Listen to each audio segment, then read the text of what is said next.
volcanologue français, accompagné d'un groupe de néophytes, va se rendre sur le mythique volcan Ertaale, dans la zone géologique la plus chaotique du monde, mais aussi la plus chaude.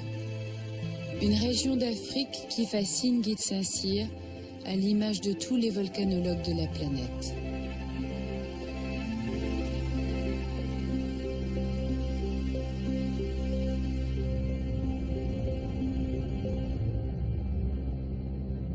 Leur destination finale est l'Ertaale, en Éthiopie, dans le nord du Grand Rift africain, le plus grand accident géologique de la planète. L'écorce terrestre y est écartelée par des tensions phénoménales entre trois plaques qui s'écartent.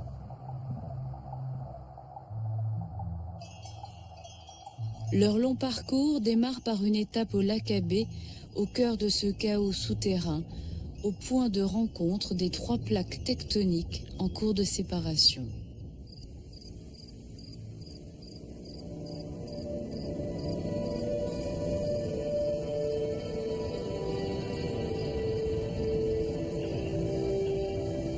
Les manifestations volcaniques sont permanentes ici, sous ce sol meuble qui peut s'affaisser à tout moment.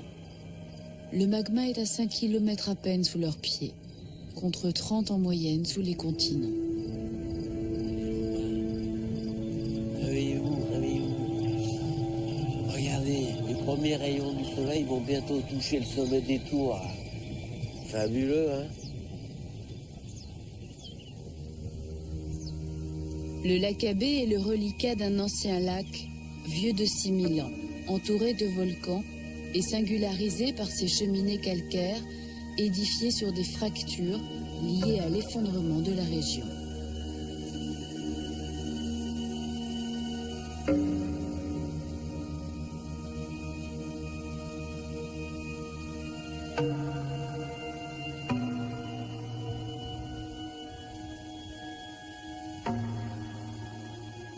Vous imaginez qu'on est assis dans le fond d'un lac, là, hein?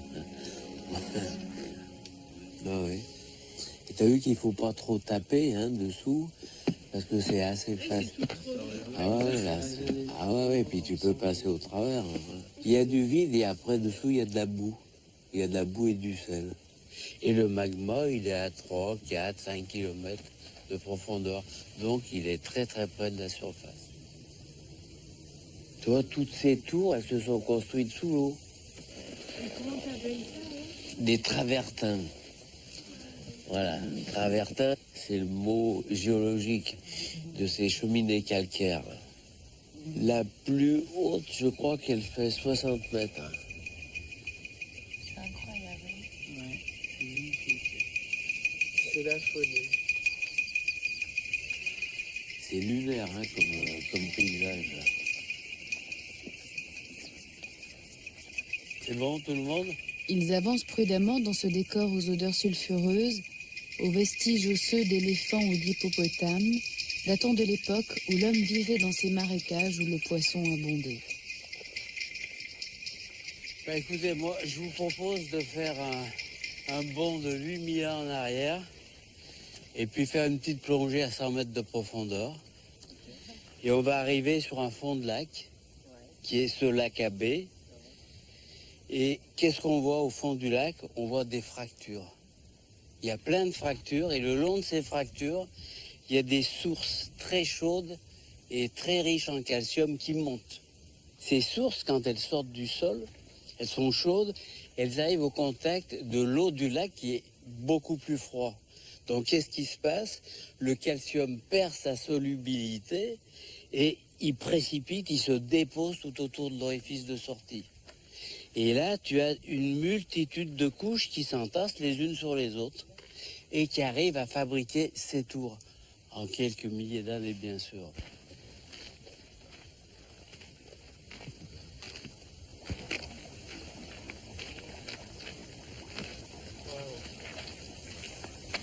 Ne approchez pas trop près, hein, parce que là, c'est 100 degrés. Hein. 100 degrés? Ouais. C'est incroyable. Oui, c'est cool. Il y a une odeur. L'hydrogène sulfuré un peu, c'est ce qui a donné le nom du lac, le pourri. L'activité hydrothermale, l'activité géothermale, c'est un premier pas vers le volcanisme. Ici, c'est la création de ce qu'on appelle un rift. Donc c'est une zone qui est très instable, où la croûte terrestre est très mince, très fine, déformée par des tensions dues aux plaques qui s'écartent. Et c'est une zone qui est toujours en formation.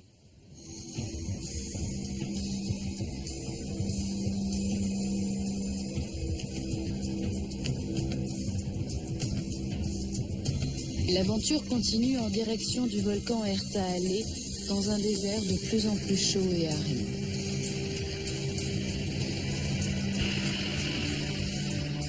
Ils poursuivent leur périple au fond du grand rift africain, en direction du nord de Djibouti. À un jour de piste, en pleine dépression à phare, se trouve cette incroyable partie du monde où la Terre se modèle et se fracture presque à vue d'œil. Ils vont marcher sur un pont de lave de 15 km de largeur, un plancher océanique en formation, un barrage éphémère avant que la mer n'envahisse les lieux.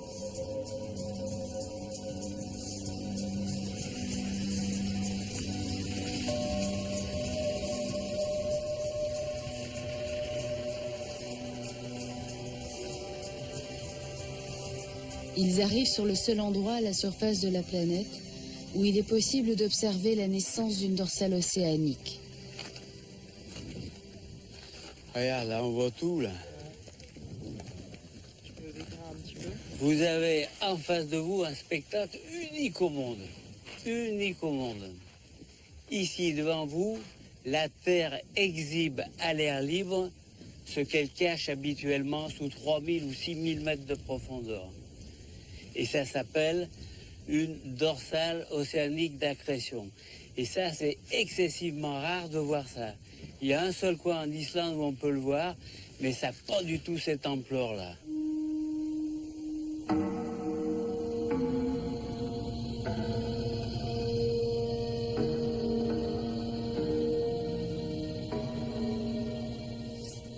Une dorsale d'accrétion, c'est un nouveau plancher océanique qui se crée entre deux plaques lithosphériques qui s'écartent.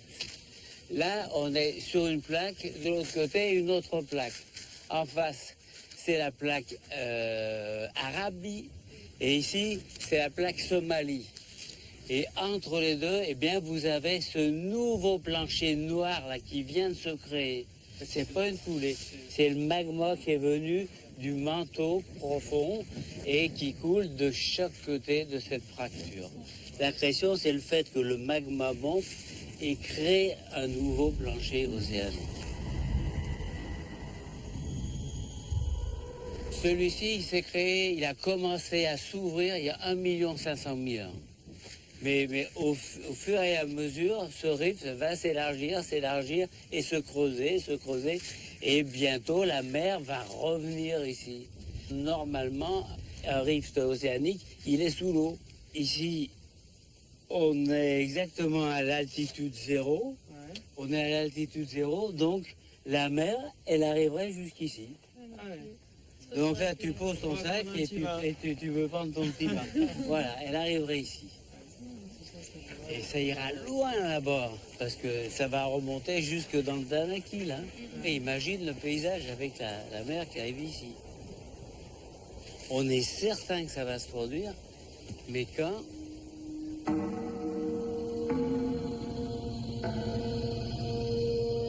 Il suffirait qu'une faille profonde traverse ces 15 km de lave pour que la mer se précipite. Cette zone n'est qu'un morceau de terre émergé pour un bref moment.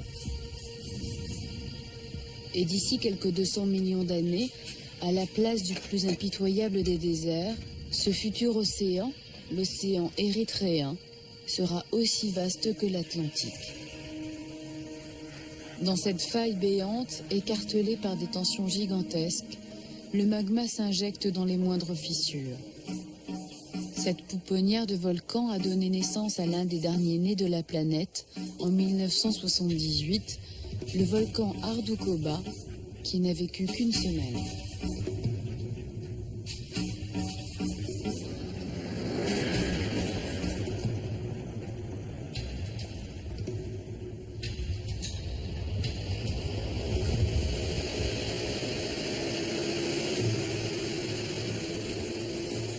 Derrière l'Ardoukoba, au fond et au bout du rift se trouve le lac Assal. À moins 157 mètres d'altitude, le point le plus bas d'Afrique. Il est sans conteste l'une des zones les plus chaudes de la planète, avec des températures pouvant atteindre 55 degrés. Il marche sur près de 70 mètres d'épaisseur de sel, l'équivalent d'un immeuble de 20 étages. Guy a souhaité emmener le groupe dans ce site fantastique qui sera un jour recouvert par la mer. Donc là, on est au fond du rift. Là, actuellement, on est au fond du rift. Le rift, il passe là, et regarde, il s'enfile ici, quoi. Il va tout droit, là. Là, on est pile dans l'axe du bras de mer qui va relier la mer Rouge à l'océan Indien. On ne peut pas dire mieux, là. Et si vous êtes patient... On attend ici.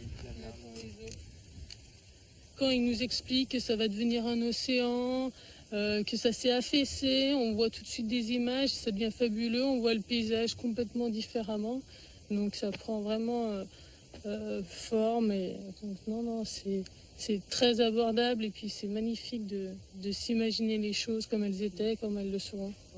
On a l'impression de découvrir toute cette partie du continent qu'on est les premiers à explorer. Donc c'est vraiment très grisant comme sensation.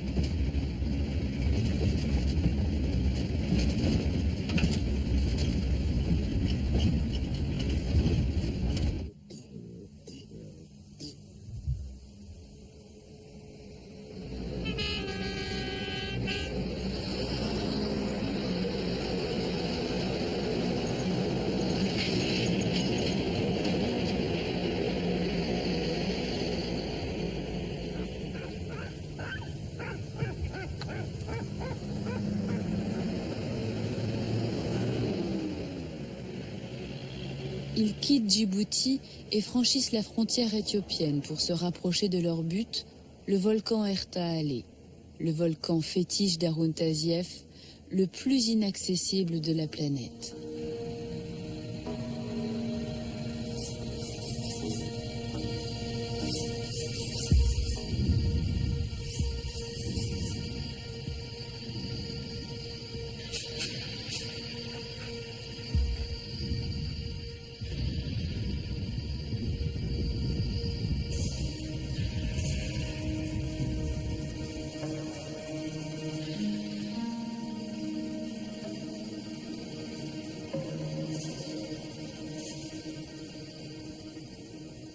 Alors le volcan Erta-Ale, il est dans la dépression d'Anakil, il est exactement ici. Voilà. Alors, c'est pas un volcan unique, on appelle ça la chaîne de l'Erta-Ale. La chaîne de l'Erta-Ale, c'est tout ça. Mais le volcan le plus intéressant, c'est l'Erta-Ale, parce qu'il a un lac de lave permanent à son sommet. Et là, maintenant, on entre dans le désert de l'Afar. À partir d'ici, notre isolement va devenir total. C'est-à-dire, à partir d'ici, on ne peut compter que sur nous-mêmes. Et quand je dis que sur nous-mêmes, c'est une réalité. Il y a 2 ans encore, on avait un hélico qui pouvait éventuellement venir, un hélico de l'armée. Maintenant, il n'y en a plus, c'est fini, il n'y a plus d'autorisation, c'est impossible. Donc, la moindre blessure, tout devient difficile. Une fracture, il n'y a pas d'évacuation possible. Il faut qu'on se démerde tout seul. D'accord? Quand vous marchez, méfiez-vous. Ici, il y a aussi des serpents, il y a des scorpions, il y a des araignées. Il y a plein de choses qui peuvent, à partir d'ici, nous arrêter. Et là, maintenant, quand on dit que c'est l'aventure, ici, oui, à partir de maintenant, c'est l'aventure parce qu'on ne sait jamais qu'est-ce qu'on va trouver au kilomètre d'après. Voilà.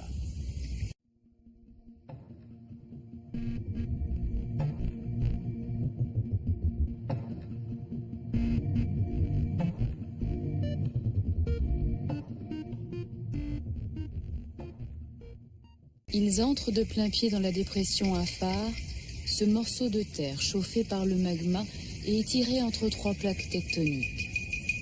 Un livre de géologie à ciel ouvert. Ils roulent à présent dans le désert du Danakil, considéré comme le plus inhospitalier et le plus chaud de la planète. Ce désert a toujours rebuté les explorateurs, entre autres à cause des coutumes meurtrières des Afars. La plus répandue était la castration.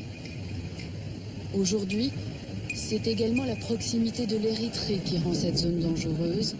Les Afars n'ont jamais accepté l'amputation de leur territoire et les tensions politiques sont ici bien réelles.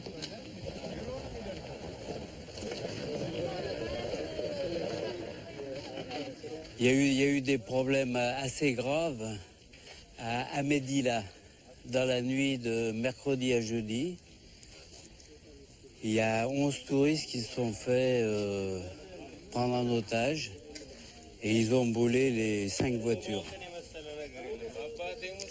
En France, déjà, tout le monde est au courant. C'est des touristes français? Je ne sais pas. Il semblerait que ce soit des touristes français, mais j'ai pas la certitude. C'est pas des histoires pour essayer d'avoir du bakchich, pas du tout, c'est vrai. Il y a un problème. Donc on attend pour l'instant.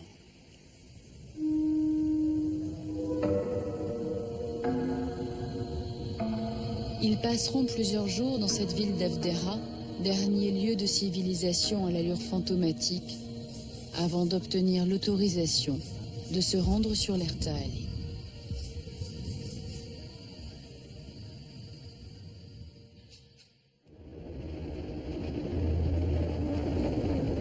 Pour tous, être ici est une victoire, mais la proximité de l'Érythrée maintient une tension palpable.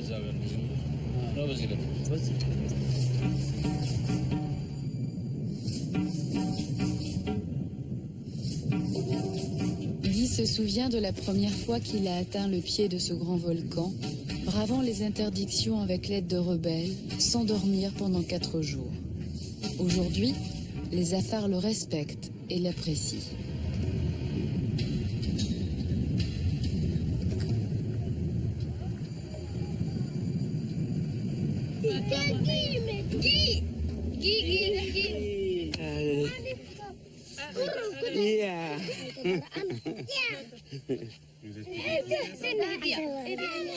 Ça, c'est mon petit-fils. Il s'appelle Guy. Un copain. J'ai autant de plaisir aujourd'hui, c'est peut-être la 21e fois ou 30e fois que je viens ici, que la première fois. Vraiment autant. Et c'est jamais un trajet facile de venir à l'Ertaali. Tazien disait que c'était le plus inaccessible de la planète, du fait de son isolement géographique, d'une part, du fait des conditions de température, puisque c'est quand même le désert le plus chaud, le plus inhospitalier de la planète. C'est pas donné, c'est jamais donné, l'Ertaali. C'est jamais donné.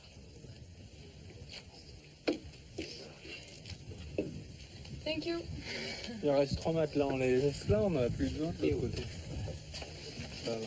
Bon, Fanny, alors tu l'as, ton Ertaali, hein Diana aussi? Ah ouais, là, hein? c'est fabuleux. Écoute, Ça y est, on y croit, là. On est en forme. non, mais on a hâte d'y aller, là. Ah, c'est tellement inaccessible que d'être là. On a beaucoup. Depuis 15 jours qu'on espère. Maintenant, ça y est, on est au pied. J'espère que dans 5 heures, on sera là-bas. On sera en bordure du lac de Lave, j'espère.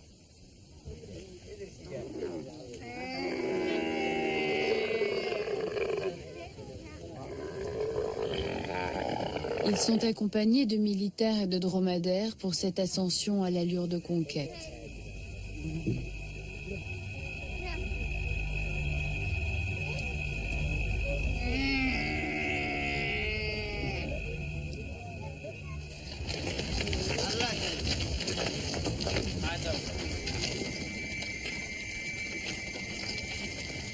Vers 3 heures du matin, ils attaquent la descente de cet immense cratère d'effondrement, au fond duquel se niche le lac de lave de l'Ertaali. Vous faites gaffe quand même ici parce qu'il y a des trucs qui s'éboulent un peu. Hein.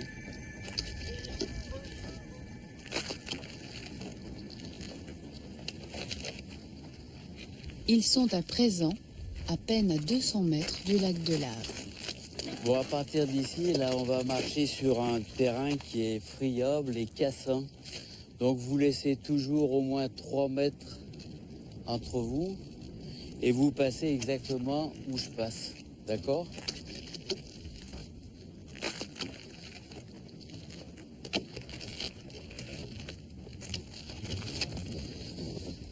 Bon, là, on est à 100 mètres du cratère. Je vais vous demander de rester ici un instant. Je vais aller jusqu'au bord, jette un coup d'œil si tout va bien. Préparez les masques à gaz. Mettez-les tout près. Et je reviens là dans 5 minutes. On a peut-être des mines un peu fatiguées, épuisées, mais on n'a jamais été aussi proche du but. On se rend pas compte qu'on est à 80 mètres là. C'est l'obscurité totale, il y a du brouillard, il y a des gaz. C'est froid, il y a du vent. On se demande où c'est qu'il est allé, Guy. Est-ce qu'on le voit plus d'ailleurs?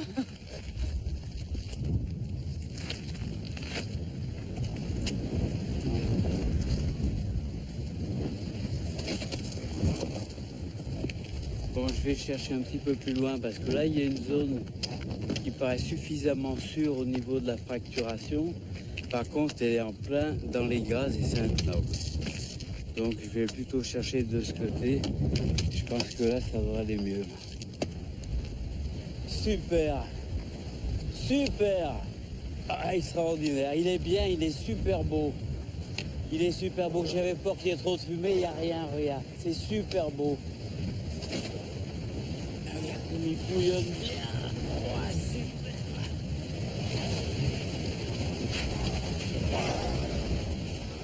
C'est un lac mythique pour tous les volcanologues du monde. Venir à l'Ertalé, c'est un grand moment. Tout le monde veut voir au moins une fois l'Ertalé dans sa vie.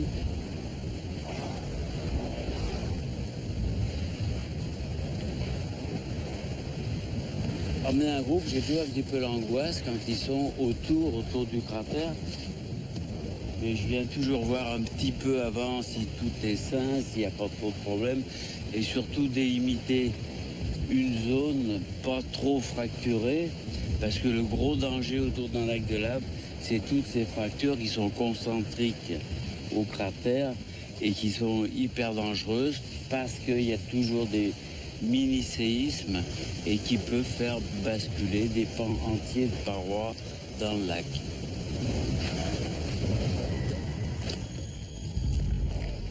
Guy décide d'aller chercher son groupe, impatient.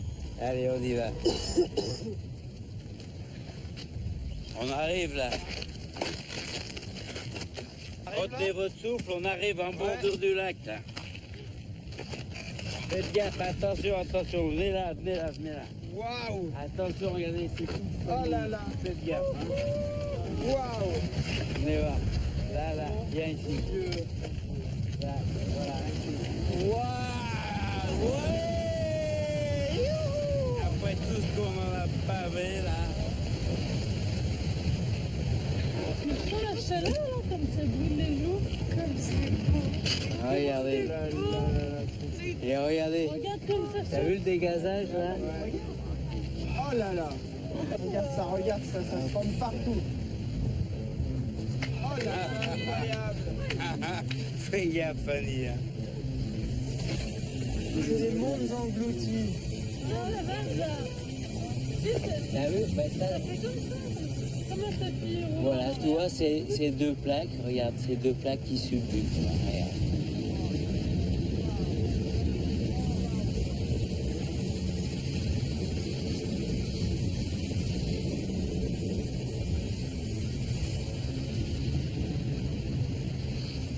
C'est énorme. Oh! Vous avez vu l'arrivée là?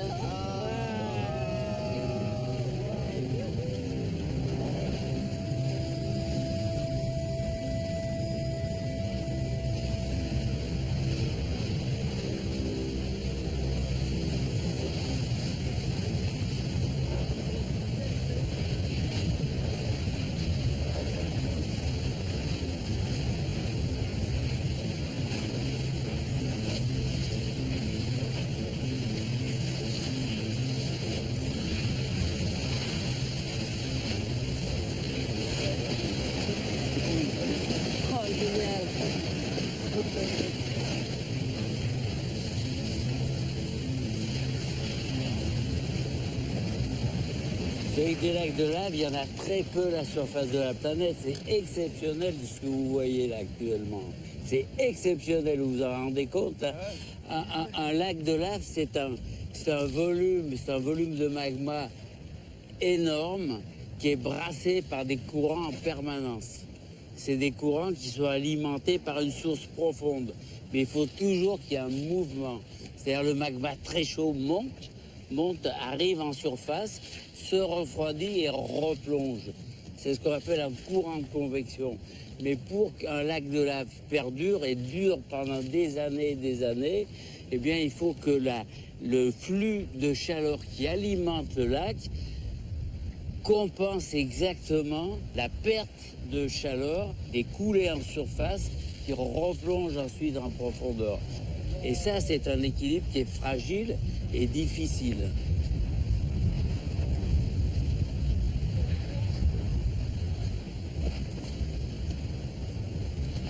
Dès que cet équilibre est rompu, eh bien, le lac se refroidit.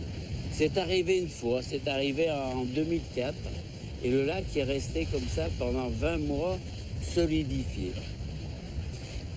D'ailleurs, c'était, voilà, pareil, c'était comme ça. C'était complètement refroidi. Oui, oui, bien sûr. T'es descendu Oui, oui, oui. T'as marché dessus. Oui. Un lac de lave, c'est un moment de la vie d'un volcan. Il n'y a pas toujours eu un lac de lave à l'Ertalé. L'Ertalé est né sous la mer. Est né sous la mer et il s'est construit progressivement. Et combien de temps? Il y a quelques 3-4 millions d'années à peu près. On peut dire 3-4 millions d'années.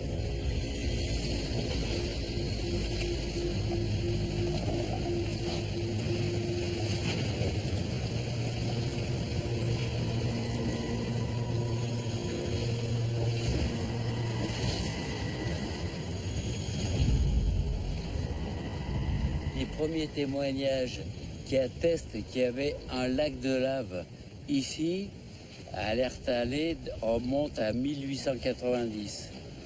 Personne n'était venu encore ici, mais il y avait des lueurs rouges qui laissaient présager qu'il y avait effectivement un lac de lave ici.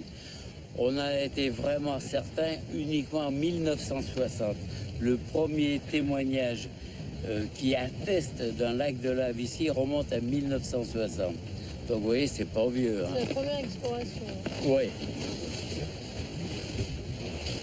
Taziev, ça a été l'amour de sa vie, vraiment. Ça a été l'amour de sa vie. Il était toujours ici. Il a fait 5 expéditions. Et c'était des expéditions qui duraient 2 mois.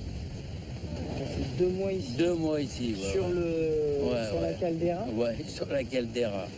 Mais c'est surtout le premier à avoir pu descendre à l'intérieur.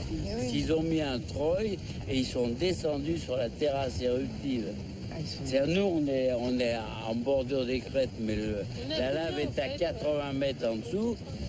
Eux, ils sont descendus. Ils sont descendus au bord du... Oui, on allait tout en à bas, fait. là, et on s'approchait du lac de lave, et le lac de Bien lave sûr, était ils là. avaient des combinaisons, bien sûr, pour les protéger. Ah ouais. Mais ils sont descendus très, très près. Ouais.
Le fait de pouvoir saisir des instants comme ça, c'est... Vraiment, ça me touche. Voilà, je pourrais marquer quelque part, j'ai fait ça, j'ai vu ça, l'expliquer après à mes enfants si j'en ai, et ça me fait quelque chose. Moi, je suis comme au premier jour. Ah, t'es obligé d'être Comme au t'es premier scotché jour. complètement. Ah, on est systématiquement, scotché. tu Là. regardes. Et chaque fois que je suis venu ici, il était différent. Toujours. Ils passeront la nuit sur les crêtes du lac, grisés par cette sensation. Sentir la force de la terre bouillonnante à leurs pieds.